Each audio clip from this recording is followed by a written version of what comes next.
अस्सलामुअलैकुम।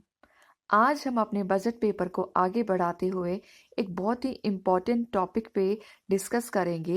इम्पॉर्टेंट इसलिए क्योंकि देखा गया है हर एग्ज़ाम में ऑलमोस्ट इस टॉपिक पे क्वेश्चंस पूछे जाते हैं, चाहे वो फाउंडेशन कोर्स हो या सेक्रेटरी असिस्टेंट ट्रेनिंग कोर्स हो। इस टॉपिक पे ऑलमोस्ट हमने देखा है हर पेपर में क्वेश्चन आया होता है। And the topic is guidelines for estimates of revenue. यहाँ मैं आपको बता दूं कि जब हम एस्टिमेट्स ऑफ रेवेन्यू बनाते हैं, यानी कि हमारा रेवेन्यू कितना रियलाइज होगा उसकी एक एस्टिमेशन बनाते हैं, वो हम एनसुइंग ईयर के लिए बनाते हैं, यानी कमिंग ईयर के लिए बनाते हैं। मतलब इस साल के बीच में हम क्या करते हैं काम, हम आने वाले साल की रेवेन्यू रियलाइजेशन की एक स्टेटमेंट बनाते हैं, जिसको हम कहते हैं एस्टिमेट्स ऑफ रेवेन्यू। यानी आने वाले साल में हम एक टारगेट फिक्स कर देते हैं कि कितना हमें रेवेन्यू जो है वो रियलाइज होगा, उसको हम कहते हैं estimates of revenue.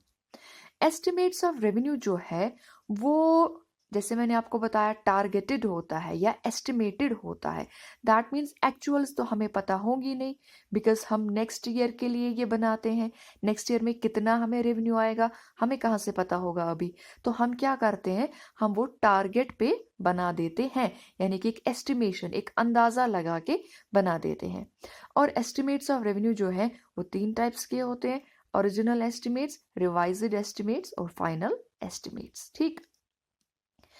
Estimates of revenue जो है वो हमें दिखाते हैं, या वो हमें दिखाता है कि हम कितना एक्सपेक्ट कर सकते हैं रेवेन्यू रिसीव करना कमिंग या एनसुइंग ईयर में।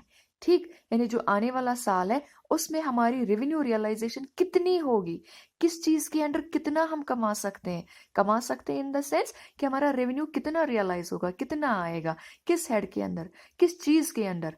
तो वो हम प्रिपेयर करते एस्टिमेट्स ऑफ रेवेन्यू में।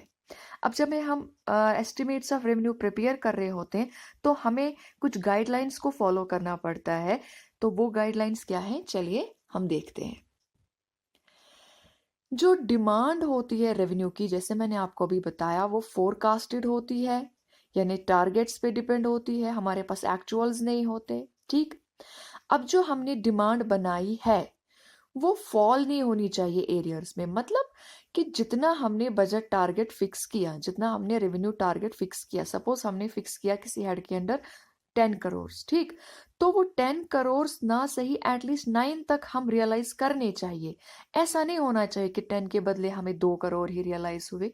तो वही यहाँ पे मतलब है कि द डिमांड सो एसेसिव, जो हमने डिमांड बनाई वो फॉल नहीं करनी चाहिए एरियर्स में। तो ये चीज भी हमें दिमाग में रखना है। पहले हमने क्या देखा कि फोरकास्ट करना है, टारगेट्स पे बनाना है, और दूसरा हम ये बता रहे कि जो हम टारगेट्स बना रहे हैं वो फॉल नहीं होने चाहिए, वो कहीं पे कम नहीं होने चाहिए, वो बराबर होने चाहिए। अगर बराबर ना हुए तो एटलीस्ट टच करने चाहिए, बट उतने भी नीचे नहीं जाने चाहिए कि वो फॉल दिखाए। ठीक। अगर कोई पास्ट ईयर के एरियर्स हो तो हम वो अकाउंट कर सकते हैं नेक्स्ट ईयर में, क्योंकि हमें इस साल वो रियलाइज नहीं हो रहे। ठीक है। अब हमें ये पता है कि हाँ जी नेक्स्ट ईयर जो है ये रेवेन्यू आएगा ही आएगा, तो दैट मीन्स हम एक अंदाजा लगाते हैं, हाँ जी, एक होप लगाते हैं, हाँ जी ये रेवेन्यू जो है इस साल तो नहीं हुआ रियलाइज लेकिन नेक्स्ट ईयर ये हो जाएगा। तो हम उस साल के जो हम बना रहे हैं रेवेन्यू एस्टिमेट्स, उस पे हम उनको जो है एडअप कर सकते हैं। ठीक है। अब अगर हमें दिमाग में ये है कि हाँ जी ये वाला एरियर एरियर मतलब ये वाला रेवेन्यू जो है नहीं आना है इस साल में, जिसके लिए हम रेवेन्यू एस्टिमेट बना रहे हैं, इस साल में ये एरियर यानी ये रेवेन्यू नहीं आएगा, हमें अंदाजा है कि नहीं जी हम ये चीज जो है इस साल में रियलाइज नहीं कर सकते, तो हमें उस रेवेन्यू एस्टिमेट में जिस साल के लिए वो बना रहे हैं उसमें उस चीज को इंक्लूड नहीं करना है, टोटली एक्सक्लूड कर देना है। किस चीज को, जो हमें पता है कि ये रियलाइज नहीं होने वाली है एनसुइंग ईयर में या उस साल में जिसके लिए आप रेवेन्यू एस्टिमेट बना रहे हैं। ठीक। पॉइंट नंबर 5, ये जो रेवेन्यू एस्टिमेट्स हम बनाते हैं ये ग्रॉस फिगर्स पे बनाने चाहिए। ये हमें एक्चुअल्स तो पता नहीं होती, नेट फिगर्स भी तो एज सच पता नहीं चलती, तो इसलिए हम जो है ग्रॉस फिगर पे ये बनाते हैं। और अगर कोई रिफंड हमें इसमें दिखाना हो तो हम वो दिखा सकते हैं एज डिडक्ट रिफंड्स। ठीक है, एक डिडक्ट रिफंड्स अलग से इसमें कॉलम बन जाता है, तो उसके अंडर हम दिखा सकते हैं। अब क्या मसला है, अगर कहीं पे हमें लगे कि ये रेवेन्यू हम जो रियलाइज करने वाले हैं ये जी फ्लक्चुएटिंग है, यानी कि ये कम ज़्यादा हो जाता है, इस साल कम हुआ नेक्स्ट ईयर ज़्यादा हुआ, पिछले साल कम हुआ था इस साल ज़्यादा हुआ था नेक्स्ट ईयर कम हो जाएगा, दैट मीन्स हमें इसमें एक स्ट्रेट लाइन नहीं मिलती है रियलाइजेशन की, इसमें एक फ्लक्चुएटिंग ग्राफ बन जाता है हमारा, ऊपर नीचे रियलाइजेशन होती है किसी भी हेड के अंडर, किसी भी चीज़ के लिए हम ये कह रहे हैं।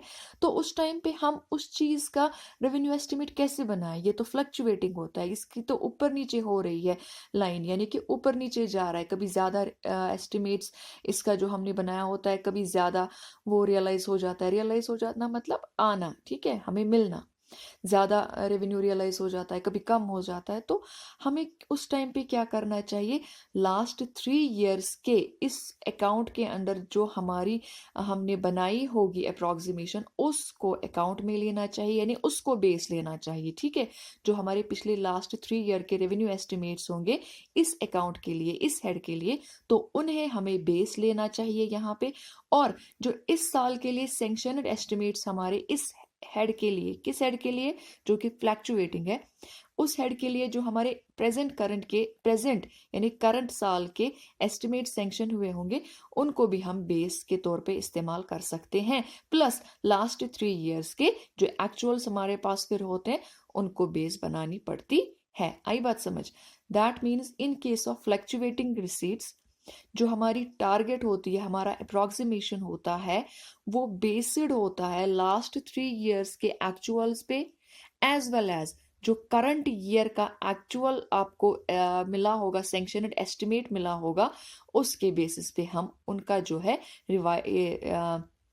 रेवेन्यू एस्टिमेट्स जो है बना देते हैं। किनका? जहां पे हमें लगे कि रिसीट्स जो है वो फ्लैक्चुएटिंग है। आई बात समझ? जहां पे आपको लगे रिसीट्स फ्लैक्चुएटिंग है तो लास्ट 3 ईयर के एक्चुअल्स को बेस बनानी है वहां पे, बिकॉज हमारे पास बेस तो बनेगी नहीं क्योंकि रेवेन्यू रियलाइजेशन ऊपर नीचे जा रही है। और साथ ही साथ आप करंट ईयर के जो आपके सैंक्शनड एस्टिमेट्स है उनको भी बेस में जो है इन अकाउंट ले लोगे आप। नेक्स्ट, जो इस साल के आपको दिए गए हैं एस्टिमेट्स, खाली उन्हीं को हम बेस नहीं ले सकते हैं for making estimates of coming year. ठीक है, इस साल का जो एस्टिमेट आपके पास, इस साल मतलब प्रेजेंट ईयर का जो एस्टिमेट है, आप उनको नहीं ले सकते हो, उसको खाली उसी को नहीं ले सकते हो base for formation of estimates for coming year. ठीक, ये अप्रोप्रिएट नहीं होता। जो भी आप एस्टिमेट्स बना रहे हो वो बेस्ड होने चाहिए एग्जिस्टिंग रेट्स ऑफ टैक्सेस पे, जो कि एग्जिस्टिंग होती है, यानी कि इन वोग जो होती है उन पे बेस्ड होना चाहिए। जो एग्जिस्टिंग ड्यूटीज है, एग्जिस्टिंग पे वगैरह है, उन सब पे जो है, यानी कि जो इस टाइम पे प्रेजेंटली चल रहा होगा, उस टाइम पे जब आप बना रहे होंगे उस टाइम पे जो एग्जिस्टिंग रेट्स होंगी टैक्स की, ड्यूटीज की, पे एक्स्ट्रा की, तो एटसेट्रा की, तो आप क्या करेंगे काम, उसी के हिसाब से आप एस्टिमेट्स बनाएंगे रिसीट्स की। और खुद ब खुद ही कोई इंक्रीज डिक्रीज आप नहीं दिखाएंगे जब तक ना आपको कोई इंक्रीज या डिक्रीज जो है प्रॉपरली सैंक्शन हुआ होगा। यानी कि किसी भी आप जो कोई टैक्स वगैरह आप दिखा रहे हैं तो आपको एग्जिस्टिंग रेट्स के हिसाब से ये टैक्स जो है अकाउंट करना है। फॉर एग्जांपल कोई डिपार्टमेंट है, वो टैक्स जो है किसी चीज पे जो है लगा देता है, तो अब वो एस्टिमेट्स में ऑब्वियसली ये हेड जो है एडअप करेगा, हाँ जी मेरे टैक्सेस के अंडर जो है इतना रेवेन्यू रियलाइजेशन होगा, तो उस टाइम पे जो एग्जिस्टिंग टैक्स की रेट होगी वही आप अकाउंट में लेंगे। आप खुद ही नहीं 100 रुपए ज्यादा चढ़ा के लिखोगे, नहीं जी देखते हैं नेक्स्ट ईयर में मत हाइक होगा कुछ, ना ना, जब तक आपके पास उस टैक्स को बढ़ाने की सैंक्शन ना हो तब तक आप खुद ही उसको बढ़ा नहीं सकते हो। आपके पास जो एग्जिस्टिंग रेट्स होगी उस टैक्स की, उसी को आपको अकाउंट में लेना है। अब एक और पॉइंट क्या कहता है, special effects have bearings on realisation of revenue, यानी स्पेशल इफेक्ट्स जो हमारे होते हैं कुछ जो है हम कहेंगे कुछ डिफरेंट या आप कहेंगे कुछ स्पेशल वाले इफ़ेक्ट्स हमारे पास होते हैं। इफ़ेक्ट्स मीन्स इम्पैक्ट्स या कोई ऐसी चीज़ें जो कि कॉमन ना हो, ठीक है? जो यूनिक हो, जो एक्सेप्शनल हो, ठीक? एक्सेप्शनल चीज़ें जो है उनका काफ़ी ज़्यादा असर पड़ता है रियलाइज़ेशन ऑफ रेवेन्यू पे। फॉर एग्ज़ाम्पल अगर मौसम अच्छा खासा रहता है, कोई परेशानी नहीं, कोई बर्फ़बारी नहीं, कोई रेन नहीं, कोई फ्लड वगैरह नहीं, ड्रॉट नहीं, फेमाइन नहीं, तो क्या होता है आपका रेवेन्यू रियलाइज़ेशन जो होता है वो काफ़ी अच्छा रहता है। लेकिन अगर आपका बैड वेदर रह गया, जैसे बर्फ़ पड़ गई, बारिश कंटिन्यूअसली हो रही है, ड्रॉट आ गया, फेमाइन हो गया, ठीक है? तो उस टाइम पे क्या हो जाता है, आपका रेवेन्यू रियलाइज़ेशन कम हो जाता है। ऑब्वियस सी बात है, होगा ही कम, बिकॉज़ उतना ज़्यादा जो इकोनॉमिक एक्टिविटीज़ नहीं होती। तो इस हिसाब से हम कहेंगे स्पेशल इफ़ेक्ट्स जो होते हैं, यानी कि जिसको हम कहेंगे एक्सेप्शनल इम्पैक्ट्स जो होते हैं, वो काफ़ी ज़्यादा असरअंदाज होते हैं रियलाइज़ेशन ऑफ रेवेन्यू पे, ठीक? अब हमारे पास मिसलेनियस रेवेन्यू जो है, जैसे कि for example sale of unserviceable items या डेड स्टॉक आइटम्स जो है, वो भी हमें जो है एडप्ट करना पड़ता है एस्टिमेट्स ऑफ रेवेन्यू में, ठीक है? यानी मिसलेनियस रेवेन्यू अगर आपका कोई होता है, वो भी आपको एडप्ट करना है किसमें? एस्टिमेट्स ऑफ रेवेन्यू बनाने के टाइम पे उन एस्टिमेट्स में, ठीक? समझ आई बात? अगर हम रेवेन्यू जो है किसी कॉमन प्रोसेस से एक्वायर कर रहे हैं, यानी कि पैसे हम जो है किसी कॉमन प्रोसेस से कमा रहे हैं, लेकिन उनको हमें जो है अलग अलग चीज़ों से आ रहे हैं हमारे पास, ठीक? कमा तो हम एक ही प्रोसेस से, फॉर एग्जाम्पल मैं ऐसे बोल रही हूँ, आपके एक अकाउंट है, आपके डिपार्टमेंट का अकाउंट है, फॉर एग्जाम्पल मैं बोल रही हूँ, एग्जाम्पल दे रही हूँ यहाँ पे, या कोई आपके पास कैशर है, वो एक ही मीडियम से पैसे ले रहा है, कैश ले रहा है या डायरेक्टली ट्रांसफर किया जा रहा है। मैं एग्जाम्पल के तौर पे आपको समझाने के लिए बोल रही हूँ, एक ही मीडियम है आपके पास कैश रिसीव करने के लिए, रेवेन्यू रिसीव करने के लिए, लेकिन ये रेवेन्यू जो है ये बिलोंग करता है अलग अलग हेड्स को, ठीक?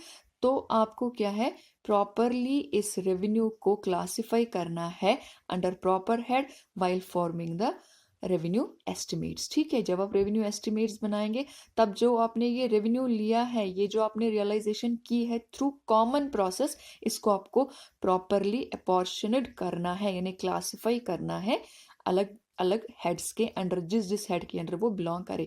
ले तो आप एक ही तरीके से ले रहे हो, कैश ले रहे हो या ट्रांसफर करके ई बैंकिंग के थ्रू ले रहे हो, जैसे भी ले रहे हो, मगर एक ही तरीके से ले रहे हो, बट बिलोंग करते हैं ये अलग अलग हेड्स को, ठीक? तो आप जब बनाओगे एस्टिमेट्स ऑफ रेवेन्यू, आप इसको अलग अलग हेड्स में ही दिखाओगे, ना कि किसी कॉमन हेड में, ठीक है? लोन्स एंड एडवांसेस की भी असेसमेंट जो है वो प्रॉपरली करनी चाहिए while framing estimates of revenue. और लास्ट वाला पॉइंट, जो भी आपकी डिमांड्स है, यानी कि जो भी आप एस्टिमेट बना रहे हो, वो एसेस करना चाहिए, वो बनाना चाहिए as per standing rules, orders and instructions, ठीक है? ये आपके 13 पॉइंट्स आते हैं, किसमें? Guidelines for revenue estimates. काफ़ी इंपॉर्टेंट क्वेश्चन है। ऐसे 13 गाइडलाइंस आपको कहीं भी नहीं मिलेगी, 5-5 6-6 करके आपको जो है आपके नोट्स वगैरह या कहीं पे आपको अगर लिखाएंगे तो उसमें मिलेंगी, लेकिन यहाँ पे मैंने इसको एक अच्छे तरीके से through different notes, through different media जो है कलेक्ट करके ओवरऑल यहाँ पे आपको जो है जमा करके 13 गाइडलाइंस दी है। तो इंशाल्लाह आप अगर इन 13 गाइडलाइंस में से 2-4 ड्रॉप भी करोगे, बट अगर एग्जाम में पेपर आए तो आप इन सब को जो है कोशिश करें लिखने की। अगर 2-3 ड्रॉप भी हो जाए तो कोई मसला नहीं, अगर आप ये 8-10 ही लिख देंगे तो आपका क्वेश्चन जो है अच्छे से आपको मार्क्स सिक्योर कराएगा। आई होप आपको समझ आया होगा। अगर कोई इसमें आपको कोई क्वेश्चन हो, कोई प्रॉब्लम आ रही हो, कुछ समझ ना आ रहा हो, तो आप प्लीज़ कमेंट सेक्शन में लिख दे। I will try my best कि आपको आंसर दूं। और साथ ही साथ मैं फिर से रिक्वेस्ट कर रही हूँ कि जिन लोगों ने चैनल को सब्सक्राइब नहीं किया, प्लीज़ सब्सक्राइब कीजिए, बेल आइकन बजाइए, सो दैट आपको जो है कंटिन्यूसली हमारे अपडेट्स मिलते रहे। साथ ही साथ वीडियो को लाइक भी करें, उससे भी आपको हमारा वीडियो जो है सबसे पहले मिलेगा। Thank you so much.